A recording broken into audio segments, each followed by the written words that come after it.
Hello everyone, welcome back. Today we're going to be looking at a scenario of what if the fascist gold team in Africa was real.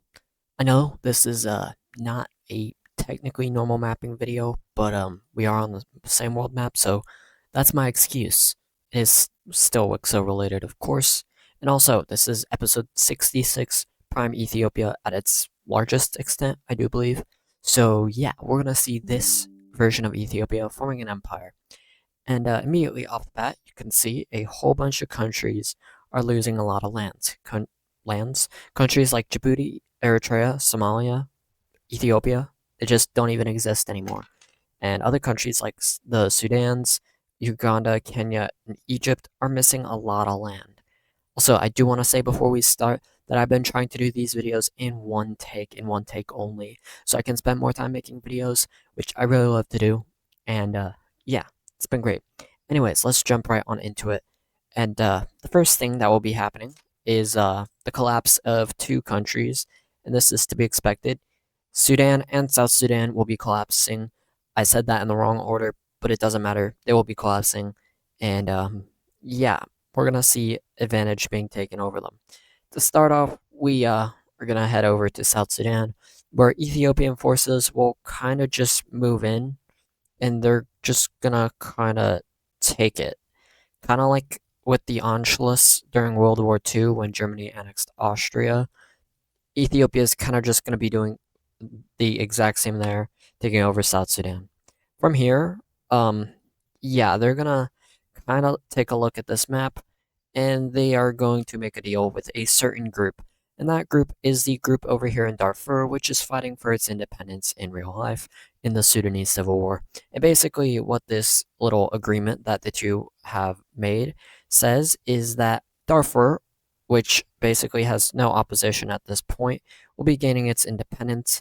In return, the two provinces that Ethiopia wants, which I am horribly outlining here, will be given straight over to them with like no extra causes. They just get it completely for free. And yeah, there's actually one more clause to this alliance, and that is that this country becomes a core ally of Ethiopia. And yeah, I don't know if you want that to happen, but I mean, at least you're independent. And I don't believe there are any major cities over here. Oh, there are. Okay, I guess we can give you a capital then, Darfur. You finally get to be a country and you get a capital, and I'm gonna put it there because the Ethiopians probably want it closer to their border. So, in the case of you betraying them, they have complete advantage. Anyways, from here, their next target is kind of obvious. Kenya, look at you, poor Kenya. But before anything can really happen, we're gonna see the remainder of Kenya kind of just doing this and uniting up with Tanzania. Now this is a very smart move, but you're kind of abandoning this little thing here, which Ethiopia's more so than not just gonna do that. And yeah, goodbye. Kenya. That lasted very long. But at this point, we see Ethiopia basically saying, yo, Tanzania, why would you do that? That's kind of like, that was our land, bro. And Tanzania is like, what is this guy on? And so Tanzania is going to sign an alliance with Egypt. Okay, that is an alliance nonetheless. And I forgot to turn the anti-aliasing off. Or, yeah, on. But yeah, we're going to see this alliance forming between the two. This is a very unlikely alliance, but I mean, desperate times call for desperate actions. And from here, we're going to see another country joining this, and that country will be Libya, as they don't like this thing being on their border right here. They do not like this. And yeah, for now, that's going to be all the countries that will be a part of this alliance. And now we get to talk about their shenanigans elsewhere, because economically, this thing is kind of a threat because it controls this strait, which I don't know the name of. I probably should, but I don't. So it's just gonna get ignored, I guess. But yeah, they control this, and that is a huge passageway for where goods go through from the Suez. It's basically as important as the Suez, if not a little more, because this one is already getting taxes put on it because it's through the land. I don't know about this one because this is natural. I don't know. I should know more about these straits. I know this one is doing some things right now, but I don't know about this one. I'm pretty sure it's like 3 words or something like that. I don't know. Anyways, what are they gonna do next? Well, expand, because why wouldn't they? And going off of what I just said, they're going to be attacking the state of Yemen. And yeah, this is a weird move because this thing is barely a country. But you know what? Do what you do. And yeah, we're gonna see the invasion of Yemen as Ethiopian forces will make their way into the country, quickly taking the capital. From here, we can enable the major cities to see that they've already lost their only other one. That's perfect. And we're kind of just gonna see Ethiopia doing what they do best, and let's just say they they don't exist anymore. And yeah, you should probably wipe that color off yourself because you're now a part of Ethiopia. Great. Fantastic. Your dream come true. Just kidding. No country ever wants us. But yeah, this is gonna cause something to happen. And that something is Saudi Arabia and Oman and the UAE joining up with the Blue Team Alliance in order to prevent the expansion of this. Now, I honestly don't know much about the relations of the Middle East, more particularly the relations between Egypt, Libya, and the Saudis, but I know that these three over here are chill. That's not what I wanted to do. I know these three are chill. These two, I have no idea. I'm pretty sure they're somewhat chill. And then from there, I don't know. These two are chaotic. Not even gonna talk about this. You're chill. You're semi chill. You two, I don't know. Yeah, I just don't want to talk about this region. And this is kind of my counter to blocking it from a certain country and another certain country. So, yeah, we're going to focus on Africa now because Ethiopian forces are lining the border of Uganda. And, yeah, it might be a little too late for this country as they're going to have war declared upon them. At this point in time, we're going to see that both Rwanda and Burundi are taking initiative and have joined up with the Dark Blue Alliance. But for now, I'm not going to show that because, well, this has to happen. And whoa, that's not what I meant to do. In case it's solved, they join your alliance. Anyways, um, I need to go back on that, but I don't want to change them to 50 different colors. All right. But now we're gonna see Ethiopia invading into this thing. I forgot what I was talking about. But yeah, Ethiopia, um, they're kinda gonna have a field day here. They just do this and Uganda's gonna pop. And from here we're going to see this thing getting fully annexed up by the Ethiopians. This is a heavily populated region, and this is pretty scary because this is the world all these countries are living in. You don't want this. You don't want to be absolutely obliterated in 2 seconds, probably by maybe the strongest country. I forget where World War IV tech is. I think it's actually modern day. So, probably realistically, maybe like fifth strongest. I don't know. Probably fifth. They're not beating India, but they're probably beating countries like the UK, South Korea. Yeah, this thing's powerful, and a lot of countries seem to think so because now this alliance will be getting a brand new member, and this member is none other than a certain giant country who Yeah. India will join up with the alliance against Ethiopia because they feel as if it contradicts their interests in the Indian Ocean here, and they don't like it. I don't know how realistic this is because, of course, India doesn't really share the same kind of religious values as this region, at least not as much. So it'd be interesting to see how this would happen. But I do think that India would join up with this alliance because of conflicting interests between these two. They're kind of meant to be rivals, if you think about it. So, yeah, that's going to happen. And now they're scared. Reasonably so. But from here, what do they do? Well, oh boy, Congo, they're ready for you. We're gonna see the invasion of the Congo beginning as Ethiopian forces want to surround the southern countries over here. And yeah, they're gonna be making very quick work of the Congo here, sending their forces into this region here. And I am always forgetting to change my anti-aliasing. It's great. But yeah, we're gonna see them reaching all the way down through this area before something happens. And what is this something? Well, we're gonna see the alliance of the dark blue. I'm just gonna call it that. They're gonna get involved here, and yeah, this is not gonna look good for the gold team because yeah, this is a war you might not be able to win. So might as well try.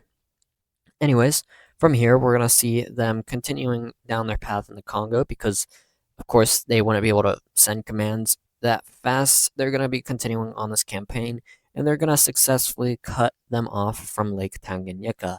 Although at this point, blue team forces are now pushing in from Rwanda and Burundi to completely destroy this front.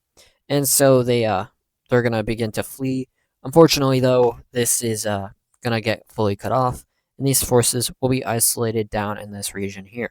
They won't be defeated, but they're gonna be completely isolated from the rest of the gold team. And from here, we're gonna see blue team forces crossing the border into Ethiopia. They take cities back like Nairobi, and they begin to push up along the Ethiopian coast.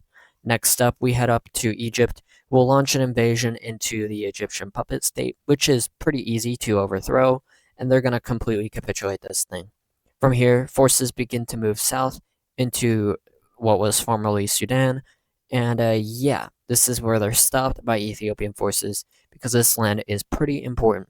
From here, we head on over to Yemen, and we're going to see this thing getting completely squashed by the Saudis and Omanis as yeah, they're gonna get completely kicked out of Yemen here, and I have no idea what's happening here.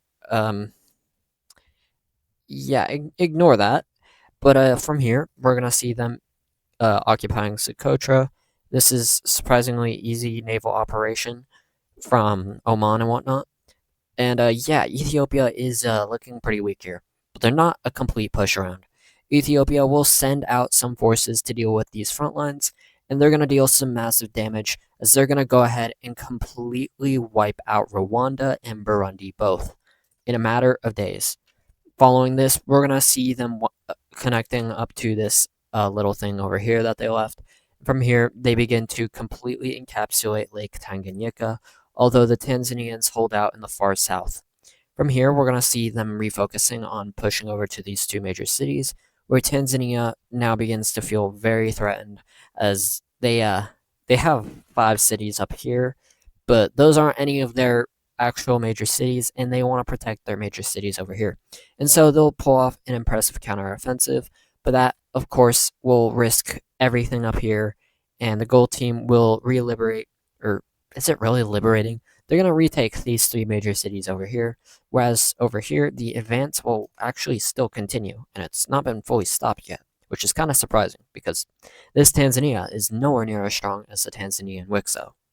It's kind of just based on land, but yeah, there's no way this Tanzania would be able to take on the other one.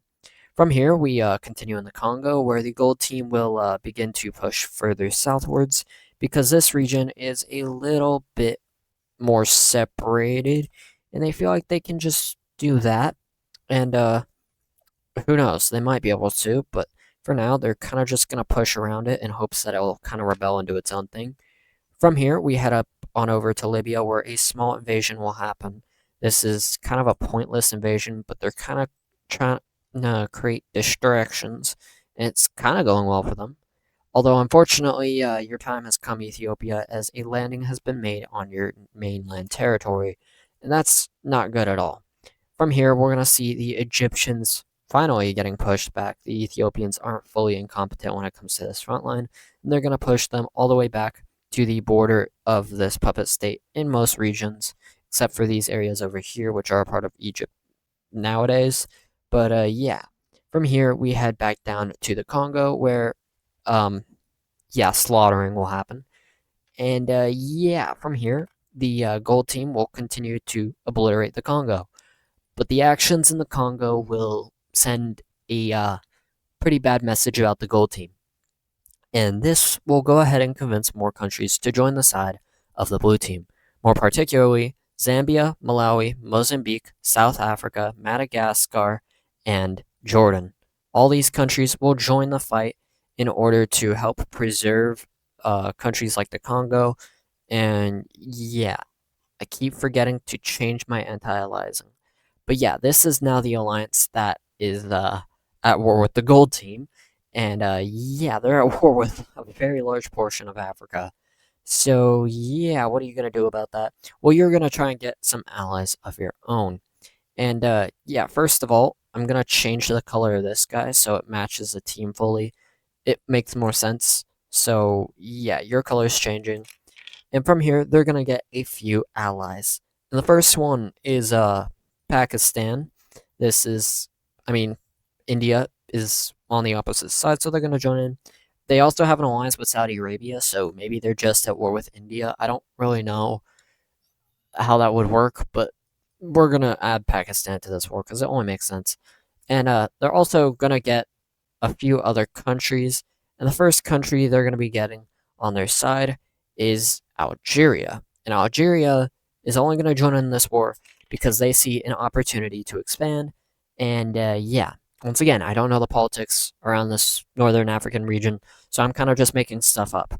And they're also going to get Tunisia, which I know Tunisia is more so aligned away from Algeria and more so a major US ally. They wouldn't probably join this war on the side of Algeria, but maybe they would against Libya, so that's why I'm adding them here. And from here, I mean, Mauritania could join. They're just a little far out.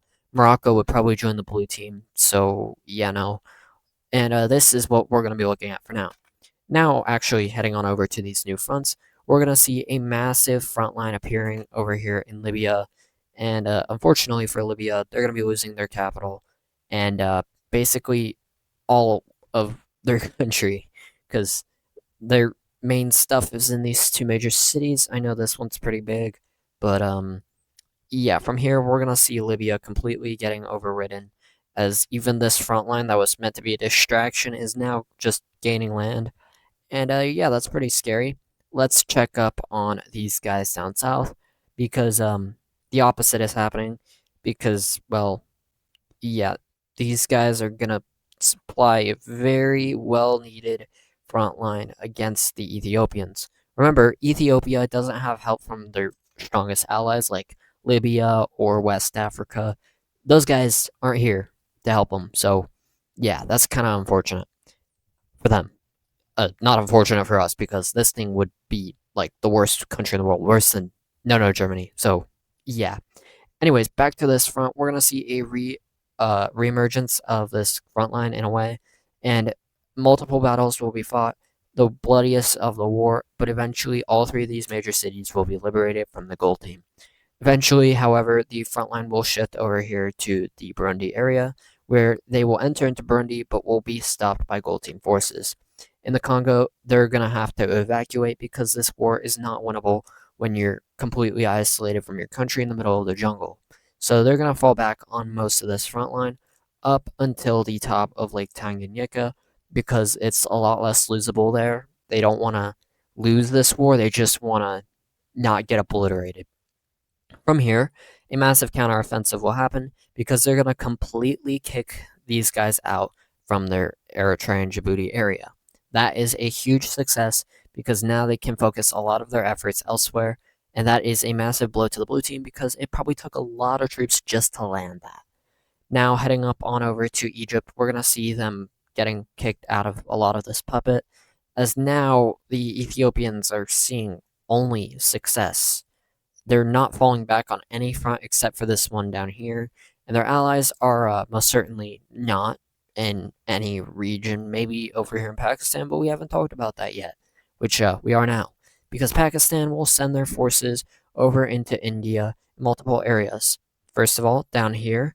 Second of all, in Kashmir, because, I mean, they want this region. And third of all, in this region to probably threaten New Delhi.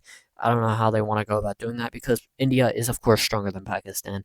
But remember, these two are nuclear powers. Of course, we're not going to be using nukes in this scenario. But yeah.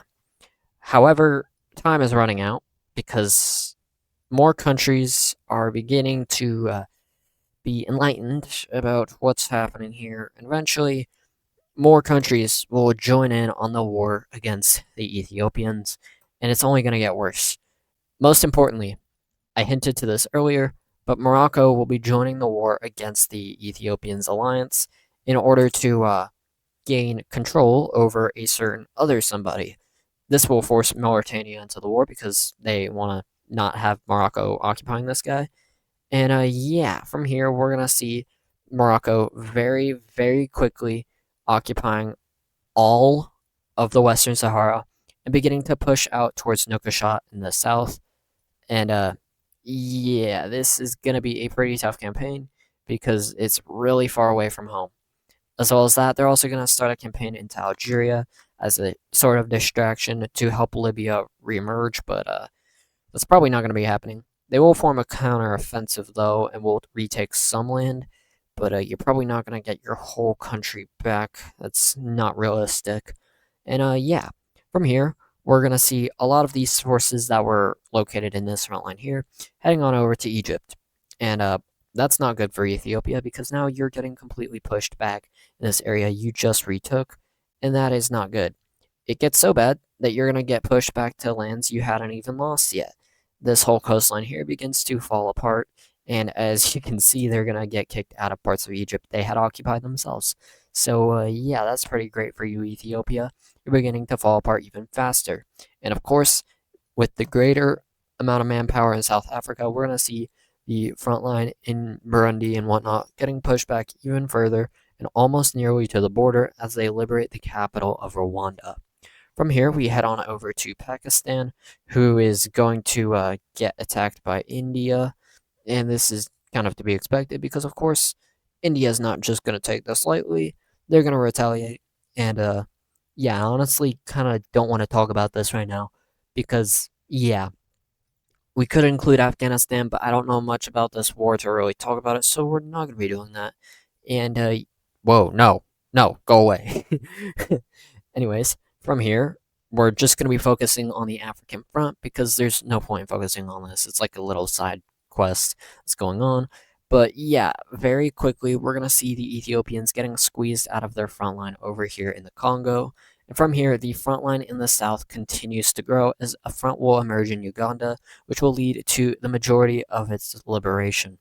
From here, we head on over to Libya, who is going to attack the desert.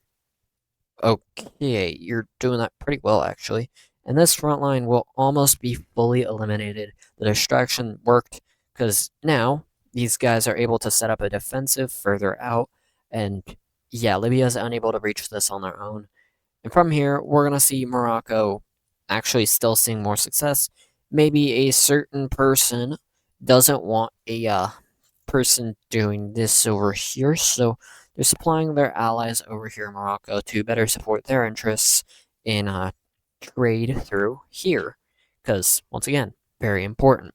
From here, I really only see one scenario, and that is the continuing of the front lines up the coastal regions of this guy. And yeah, other front lines like in Mauritania would eventually lead to the collapse of these countries. But yeah, we're not focused on these guys right now, so we're just gonna do that. They will eventually fall, but probably not before the main perpetrator of this video, the gold team. And yeah, we're gonna very quickly see the gold team beginning to fall apart as they cannot handle a coalition of this size. They're gonna lose these three major cities here, and yeah, they're gonna make their way into South Sudan, which is not the greatest for you. You're gonna lose all your occupation in the Congo. That's not good for you. And then this will become all one front. And then they're gonna unite in this area over here. They're gonna squeeze out your one remaining ally. And at this point, you probably don't have a leader. He's probably been assassinated. We're gonna see the surrender of Ethiopia. I know the end of this video felt a little rushed, definitely, but yeah, I just it's a little bit of a weird topic to talk about because Ethiopia is a pretty bad country in WICSO, and stuff like this is mostly related to the stuff that occurred in a certain country during World War II. And yeah, it's kind of weird to talk about, but it's kind of a key aspect in history, and it's something that is definitely something that I like to explore in these videos. So, yeah, this would definitely happen. A coalition of a whole bunch of countries would definitely form against this thing because at the end of World War II, that's exactly what happened. A whole bunch of countries saw that Germany was dying. They want to end a country who has done horrible things. So random countries throughout Latin America and whatnot just join the war against Germany to, I, I guess, get credited in a way. I don't know what they were thinking, but I mean, they joined the war. And yeah, that's gonna do it for this video. I want to thank you all so much for watching this. This has kind of been a blast to record. I have more videos to record, so I'm gonna see you all in the next one. Make sure you subscribe if you've made it this far. Liking the video also helps a lot. It tells me that you enjoyed this type of video, and I will see you all in the next one.